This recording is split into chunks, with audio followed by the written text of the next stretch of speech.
بسم اللہ الرحمن الرحیم۔ اپنے آپ کو دیکھو کیسے ثابت قدم ہو اتنی آزمائشوں کے بعد بھی، کیونکہ اللہ جانتا تھا میرا بندہ یہ برداشت کر لے گا، اور یقین کرو جلد ہی تمہاری یہ آزمائش بھی ختم ہو جائے گی۔ کبھی سجدہ کرتے ہوئے اللہ کو محسوس کرنا، ایسا لگے گا جیسے وہ صرف اور صرف تیرا ہے، اور جو دعا تم تہجد میں مانگ رہے ہو، حقیقت میں وہ دعا کب کی قبول ہو چکی ہے۔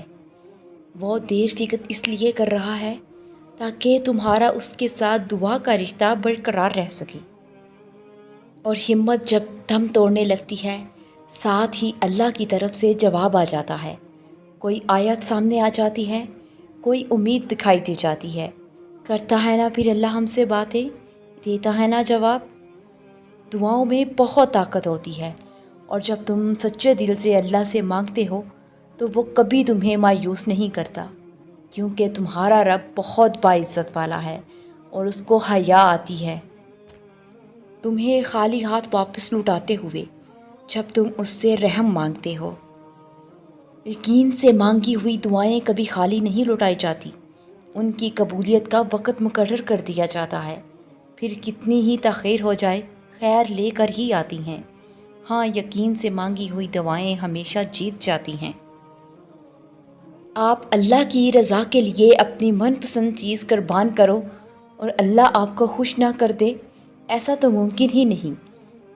اللہ کے لیے کیا گیا صبر کبھی رائے گاہ نہیں جاتا۔ یقین کرو یہ وقتی آزمائش اور صبر آپ کو ہمیشہ کے لیے خوش کر دے گا، اور اس بے بسی کے بعد اللہ نے سب ناممکن سے ممکن کرنا ہے۔ اس مشکل کے بعد اللہ نے تمہارا وقت یقیناً بدلنا ہے۔ اس مشکل کے بعد تمہاری خواہشوں کا پورا ہونا ہے، اور اس دعا کے بعد تمہارے لیے قبولیت کی خوشخبری ہے۔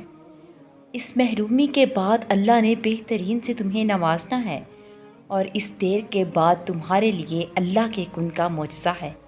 اس صبر کے بعد تمہارے صبر کا صلہ ہے، اور ان اندھیروں کے بعد اللہ کے رحم کی روشنی آنی ہے۔